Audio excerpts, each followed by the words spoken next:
நேற்றைக்கு நம்முடைய முதல்வர் சொன்னது போல, எங்கள் பகைவர்கள் எங்கோ மறைந்தனர், இங்குள்ள தமிழர் ஒன்றாதல் கண்டே என்று வள்ளுவச் சிலையினுடைய வெள்ளி விழாவை கொண்டாடுகிற இந்த இனிய நேரத்தில் மரியாதைக்குரிய இந்த பட்டிமன்றத்தினுடைய நடுவர் சொல்வேந்தர், பட்டிமன்றத்தினுடைய அறிஞர் பெருமக்கள் அனைவரையும் வணங்கி மகிழ்ந்து, இந்த சிலை 1/4 நூற்றாண்டு காலத்திற்கு முன்னாலே கலைஞர் அவர்களால் திறந்து வைக்கப்பட்ட பொழுது காவிய கவிஞர் ஒரு வார்த்தை சொன்னார். எல்லோரும் காகம் வந்து அமர்வதற்குத்தான் சிலை வைப்பார்கள், கலைஞரே நீ மட்டும்தான் மேகம் வந்து அமர்வதற்கு சிலை வைத்தாய் என்று. அதுவரை நடுவர் அவர்களே, கன்னியாகுமரிக்கு வருகிற எல்லோரும் என்ன சொல்வார்கள் என்றால், என்ன பார்த்தேன் அப்படின்னா கன்னியாகுமரியில் விவேகானந்தர் பாறையை பார்த்தேன் என்றுதான் சொல்வார்கள். ஆனால் கலைஞர் இந்த சிலையை அங்கே நிறுவிய பிறகு எல்லோரும் பாறையை பார்த்தேன் என்பதை விட சிலையை பார்த்தேன் என்றார்களே, ஒரு பாறையை சிலையாக மாற்றியதுதான் கலைஞருடைய ஆகப்பெரிய சாதனை. இங்கே எனக்கு ஏற்பாடு செய்த அறையிலே இருந்து ஐயன் வள்ளுவருடைய சிலையை நான் பார்த்து கொண்டே இருந்தேன். ஏதாவது சாயம் தெரிகிறதா? வந்தவர் போனவரெல்லாம் அவரவர் விரும்பிய வண்ணத்தை அள்ளி ஐயன் வள்ளுவர் மீது பூசுகிறார்களே, வள்ளுவன் மீது ஏதாவது சாயம் தெரிகிறதா? மதச்சாயம் தெரிகிறதா? ஜாதி சாயம் தெரிகிறதா என்று பார்த்து கொண்டே இருந்தேன். நடுவர் அவர்களே, விவசாயத்தை தவிர எங்கள் ஐயன் வள்ளுவன் மீது எந்த சாயமும் தெரியவில்லை. அவன்தான் சொன்னான், உழவினார் கைமடங்கின் இல்லை. இந்த உலகத்திலே இருக்கிற உழவர்கள் மட்டும் கையை மடக்கி கொண்டால் எல்லாவற்றையும் விற்றுவிட்டோம் என்கிற துறவிகள் கூட சோத்துக்கு துந்தனாத்தான் போடணும்னு சொன்னவன் வள்ளுவன். இங்கே வள்ளுவத்துக்கு எத்தனையோ உரை உண்டு. தொல்காப்பியர் இவருடைய பரிமேலழகர் உரை, மணக்குடவர் உரை என்று இன்னமும் கூட கலைஞர் உட்பட நிறைய உரை எழுதி கொண்டே இருக்கிறார்கள். நான் பலருக்கும் தெரியாத ஒரு செய்தியை சொல்கிறேன். 2-3 குறள்களுக்கு நம்முடைய முதல்வர் அவர்களே உரை எழுதியிருக்கிறார்கள். அது என்ன தெரியுமா? பசி தாங்க வள்ளுவன் பரிந்து பரிந்து பேசுகிறான். ஒரு இடத்திலே வள்ளுவன் சொல்லுகிறான், நெருப்பின் மத்தியிலே கூட துஞ்சிவிட முடியும், ஆனால் பசியோடு ஒரு மனிதன் தூங்கிவிட முடியாது என்று வள்ளுவன் இறங்குகிறான். இன்னொரு இடத்திலே வறுமையை விட மிக கொடுமையானது என்ன என்று யோசித்து பார்த்தேன், வறுமையை விட வறுமைதான் கொடுமையானது என்றெல்லாம் வறுமையை வள்ளுவன் வர்ணித்த பொழுது நம்முடைய மரியாதைக்குரிய முதல்வர் அவர்கள் காலையிலே வயிற்று பசியோடு வருகிற பிள்ளைகளுக்கு வயிற்றிலே சோறு போட்டு அமர்ந்து படி என்று சொன்னாரே, எல்லோரும் வார்த்தையிலே எழுதிய உரையை இவர் வயிற்றிலே எழுதியிருக்கிற உரைதான் வள்ளுவனுக்கு ஆகப்பெரிய உரை என்று நான் கருதுகிறேன். இங்கே 1.25 வாமனன் என்கிற அதிகாரம் கூட நான் வள்ளுவனை பார்த்து பார்த்து வியந்து போகிறேன். ஒரு புராணிக கதை உண்டு. பார்க்கடலை கடைந்தார்கள், அதிலே அமுதம் கிடைத்தது என்றெல்லாம் கதை படித்திருக்கிறோம். ஆனால் ஒரு வள்ளுவன் சிலையை வைத்ததன் காரணமாக இந்த கடலையே நம்முடைய கலைஞர் ஒரு பால் கடலாக மாற்றிவிட்டார், முப்பால் கொண்ட கடலாக. நான் யோசித்து பார்க்கிறேன், காலையிலே வாங்கி வைத்த பால் மாலையிலே காய்ச்சி வைக்கவில்லை என்றால் கெட்டு போகிறது. அது என்ன பாலாக அமைச்சர் கோபித்துக் கொள்ளக்கூடாது.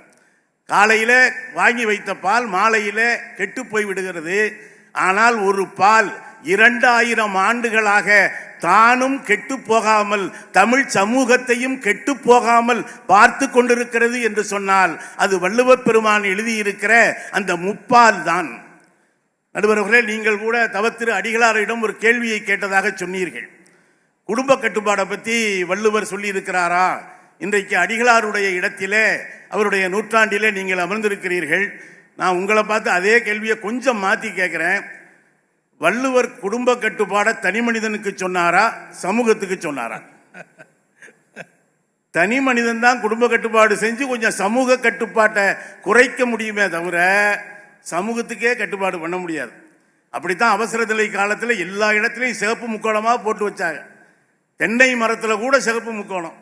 மனுஷன் ஃபாலோ பண்ணணும் இல்லையா? தென்னை மரம் 2 காய்க்கு மேலே காய மாட்டேன்ருச்சு. நாம் இருவர் நமக்கு இருவர் அப்படின்னு யோசித்து பார்த்தால் நடுவர் அவர்களே, இங்கே அண்ணன் சண்முகவடிவேல் அவர்கள் சொன்னார்கள், முதல் குறளை பார்த்தீர்களா? அகர முதல எழுத்தெல்லாம் என்று சமூகத்துக்குத்தானே சொன்னார். கடைசி குறளையும் பாருங்க அண்ணே. ஊடுதல் காமத்திற்கு இன்பம் அதன்பின் கூடி முயங்க பெரின் என்று சமூகத்துக்காக சொல்லவில்லை, ஆண் பெண் உறவுக்காகத்தான் சொல்லிவிட்டு போயிருக்கிறான். இங்கே சகோதரி கேட்கிற பொழுது வள்ளுவன் தன்னை உலகினுக்கே தந்து என்று மகாகவி பாரதி சொல்லவில்லையா? வள்ளுவன் 2 அதிகாரத்தோடு நிறுத்தி இருந்தால் நானும் கூட உங்கள் அணியில சேர்ந்திருப்பேன்.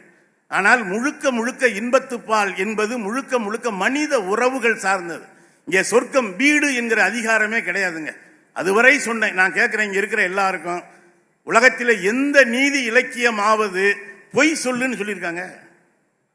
பொய் சொல்லு அப்படின்னு எந்த அற இலக்கியமாவது சொல்லியிருக்கா? நம்ம தாத்தன் வள்ளுவன் தாங்க துணிஞ்சு சொன்னான், பொய் சொல்றான், அதனால நன்மை கிடைக்குமே. ஆனால் கொஞ்சம் தாமதமா வீட்டுக்கு வர்றோம்னு வைங்க, எவ்வளவு பொய் சொல்றோம் வீட்டில். உள்ள அம்மாட்ட கேட்குறேன், அம்மா ஒரு கதை சொல்லு. அதுக்கு அம்மா சொல்லுது, இரு லேட்டா வர்றவங்க அப்பா கதை சொல்லுவார். அதை விட சிறந்த கதையை யாரும் சொல்ல முடியாது. இந்த பொய்யினால ஏதாவது ஆபத்து இருக்கா, இடையூறு இருக்கா? தினம் ஒரு புது கதை சொல்வார். அதுலதான் கற்பனையே உருவாகிறதே. இன்னும் சொல்ல போனால் நண்பர்களே, சமூகத்துக்காக வள்ளுவன் பேசி இருக்கிறான். ஊழ் என்பது ஒரு அதிகாரம். விதி கோட்பாட்டை நம்பியவன் தான் வள்ளுவன். எது ஒன்று சூழினாலும் விதிதான் கடைசியிலே ஜெயிக்கும் என்று சமூகத்தம் சொன்ன ஊழை சொன்ன ஊழ் விதியை சொன்ன வள்ளுவன் யோசிக்கிறான், சமூகம் சொன்னதால விதிதாண்டா ஜெயிக்கும்னு சொல்லிட்டோமே, ஊழ்னு ஒரு அதிகாரம் எழுதிட்டோமே அப்படின்னு தனி மனுஷனை கூப்பிட்டான். ஏய் எல்லாரும் சொன்னாங்கடா ஊழ்னு, அதனால நான் சொன்னேன். அதை நீங்க இப்படியும் பார்க்கலாம், தெய்வத்தான் ஆகாது எனினும் முயற்சி தன் மெய்வருத்த கூலி தரும். இப்படியும் பார்க்கலாம், தெய்வத்தான் ஆகாது எனினும் முயற்சி தன் மெய்வருத்த கூலி தரும். என்ன விதி என்று சொன்னாலும் அது நீ முயற்சி செய்தால் உன்னால் வெல்ல முடியும் என்று சொன்ன குறள் எப்படி சமூகத்துக்கு, தனி மனிதனை நோக்கித்தான் அது பேசுகிறது. இன்னும் சொல்ல போனால் நான் ஒன்றை சொல்லி நிறைவு செய்வேன். பசி குறித்து அவன் பேசியிருக்கிறான் இல்லையா? அதிலேயும் தங்கை சொன்னாங்க இல்லையா, இறந்தும் உயிர் வாழ்தல் வேண்டின், கடவுளுக்கு எதிரான ஒரு கண்டன தீர்மானம் இல்லையா? இறந்தும் உயிர் வாழ்தல் வேண்டின் பறந்து கெடுகை உலகியற்றியான் என்று அவ்வளவு ஆண்மையோடு பேசுகிறீங்க. கூட நீங்க பெண்மையை சொல்லிட்டாங்க. வள்ளுவனா எல்லா மொழியும் உலகத்தில் பெண்களை வீக்கர் செக்ஷன் சொன்னுச்சு. ஆனா வள்ளுவன் பெண்ணின் பெருந்தக்க யாவுல என்று சிறப்பித்தவன் இல்லையா வள்ளுவன்? எனவே சமூகத்துக்காகத்தான் பேசி இருக்கிறான். ஆனால் வள்ளுவம் என்பது ஒரு 1.25 அடி, அந்த வாமனனுக்கு கூட 3 அடி தேவைப்பட்டது. ஆனால் நம்முடைய வள்ளுவன் தனி மனிதன், நான் விட்டு வைக்கிற ஒரு 1/4 அடியில் கால் வைத்து உலகத்தை அளக்க வேண்டும் என்பதற்காகத்தான் இந்த கடலிலே நின்று கொண்டிருக்கிறார். அதன் மூலமாக நீங்கள் கூட சொன்னீர்கள், வடக்கையும் தெற்கையும் இணைத்து விட்டார்கள் என்று.